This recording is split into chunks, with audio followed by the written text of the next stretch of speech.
Typically, when you stop someone, at least my understanding of policing, there's a suspicion of a crime or an actual crime that's been committed in the vicinity, in the area, someone, or there's some reason, as you mentioned before, that word, Cheryl, 2 words, probable cause. I mean, that's a cherished principle in policing and also constitutional rights. In the absence of that, when I hear investigative stop. During that investigative stop, a struggle ensued between the officers and the suspect, and an officer-involved shooting occurred. I got to tell you, a bell and a whistle goes up. What is an investigative stop? That's the code talk that LAPD is so good at using, because an investigative stop could really mean anything, or it could mean nothing.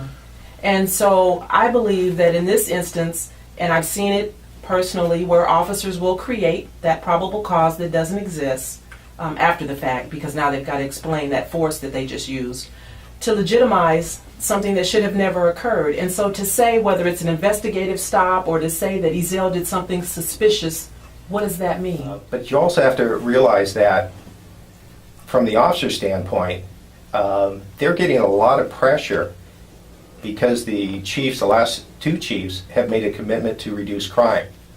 So police officers are going to go out thinking without proper direction that they're supposed to be aggressive in neighborhoods where crime rates are usually pretty high.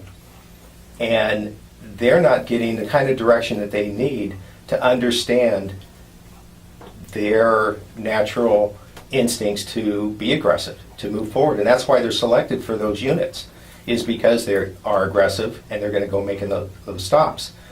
But they have to be pulled back, and this is where it comes into the command staff's responsibility to make sure that their officers understand what their true purpose is in those neighborhoods, and it's to help those communities and not to put them under siege. What's the fine line that you cross over in terms of legitimate use of excessive force, which may or may not have happened? We don't have all the information on Ezell Ford.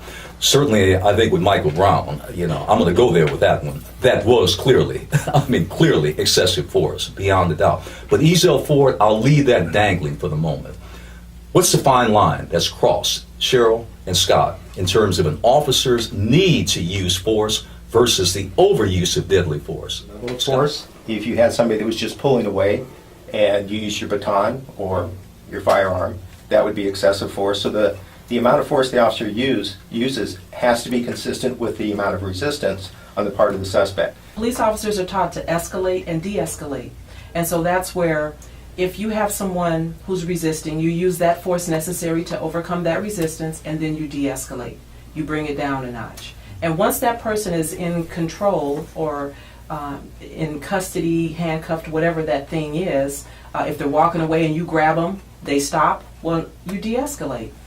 If there's an altercation, if there's blows that are thrown, once that person is in custody, then you de-escalate.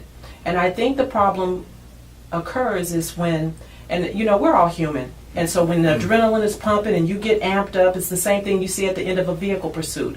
Officers get out of the car, I've been chasing you for the last 20 minutes at 60, 70, 80 miles an hour. When I get out of the car, you're going to pay.